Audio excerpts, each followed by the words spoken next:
Hi, I'm Neil. I'm Dave. And we're excited to be answering your most frequently asked cannabis questions. We'll be doing this through a series of quick, digestible Q&As with some of the most important characters in the cannabis industry and the broader culture at large. Today, we're spending 420 seconds with David Heilpern. Over his illustrious career, David has served the community as a professor of professional practice and an adjunct professor at the School of Law and Justice. He also co-founded the Law of School at Southern Cross University, rising to become the acting dean in 1996. Some of his defendants include high-profile clients such as Northeast Forest Alliance and Nimbin Hemp. He was appointed as a magistrate in 1998 and has also authored 4 published books, 3 of which now have had multiple editions and dozens of referred journal articles. Not to mention, he's a prize-winning short story writer and poet. David has returned to the practice of law, and his writing is now focused on drug law reform, Aboriginal overrepresentation in the criminal justice system, and environmental activism.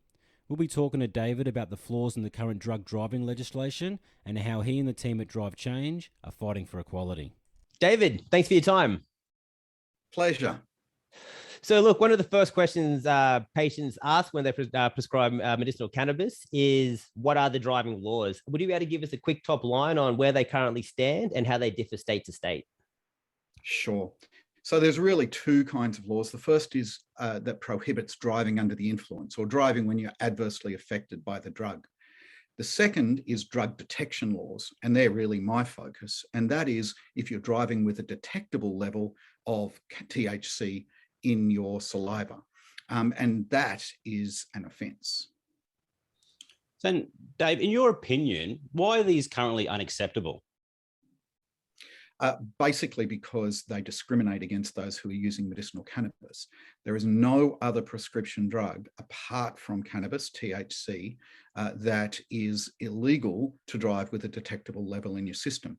And everybody knows that it's detectable for days, even if not weeks afterwards. So what that means is that if you are taking medicine as prescribed by your doctor, effectively, you can't drive without fear of apprehension, losing your license, getting a criminal record, and the like. Right. So there is that real risk of someone who's had, say, a high THC product prescribed as a medicine. Even 24 hours later, when that's completely worn off, they could still be subject to testing positive, so to speak, for a drug driving offence. Absolutely. And we all know how prescription cannabis works. It's a daily or even more than daily dose. So what that means is you've continually got a low level of THC in your system, and you're subject to the risk of being testing positive and having all of those consequences. So obviously there's issues there for medicinal cannabis patients. What are the changes required in order to make this equitable? Well, Tasmania is the only state in Australia that has an exception or a defence to the charge of drug driving. And that says that if you are using in accordance with a prescription, then that is an absolute defence to a drive while detectable offence. Now, keep in mind, that's not going to save you if you're driving under the influence. So if you're adversely affected, if you have 3 bongs and get in the car and drive, well, you're still going to be subject to the same laws as everybody else. But for detectable levels that aren't affecting your driving, provided you're using in accordance with your prescription, then there is an absolute defence, which is just fantastic, really. And so I guess we just spoke about Tasmania there. Given the fact that the laws do change from state to state, how detrimental is that to patients, particularly now as things are opening up and people will be traveling a lot more? Well, it's obviously silly that we have Law A in Tasmania and Law B in the rest of the country.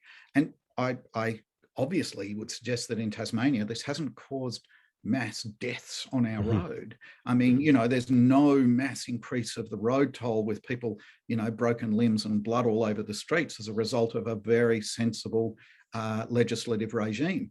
What we're told by politicians is, if you change these laws, it'll increase the road toll. There's too many drugs in, people are driving while they've got drug detection. It's a real danger to the community, but there's just absolutely no evidence of that. So whilst it's lawful in Tasmania, if you're using in accordance with a Tasmanian prescription, it's not lawful anywhere else.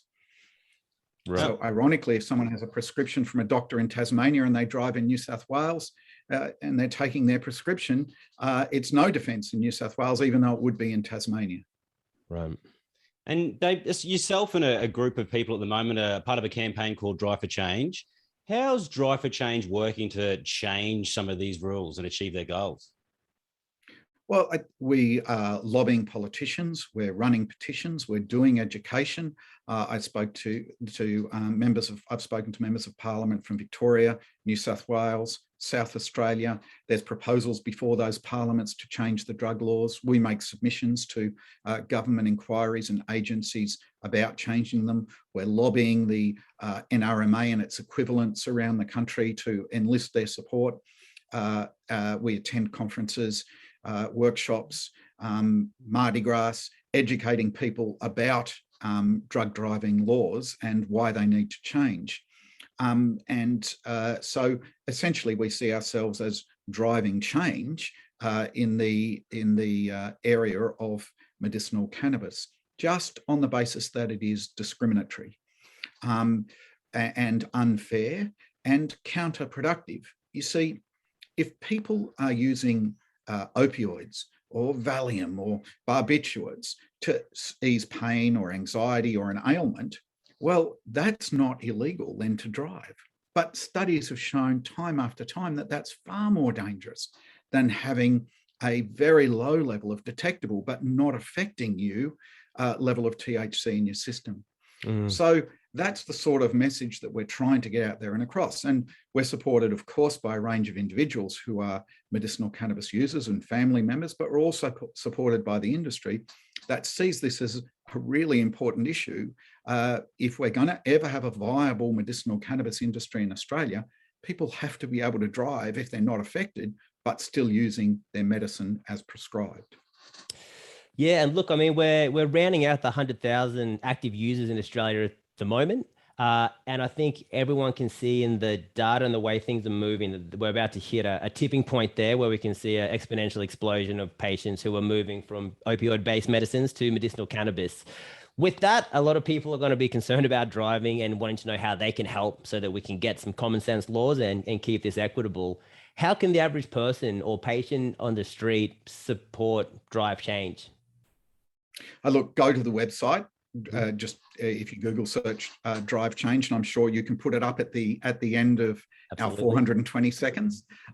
Sign our petition, get involved, help us. And there's a whole range of things on the website about how you get involved to help us. And of course, write to your local member, talk to your friends and family, lobby as much as you can as an individual, because it's through personal stories that we're really going to get there. I mean, Lucy Haslam's story with her son really changed the whole medicinal cannabis environment in Australia. I think we can do that with Drive Change if more people tell their stories. And the kinds of stories that people are telling us, and no doubt telling you, are, well, I really want to be able to use medicinal cannabis, but I'm stuck on opioids because I'm a truck driver. Or they say, I'm a truck driver and I was using my cannabis and now I can't drive. I've lost my job. I've lost my house through not being able to pay my mortgage. They're the kinds of stories that are going to lead to change. David, we really support the work you're doing. Thanks for your time. Thank you. Thank you. Take care. Cheers.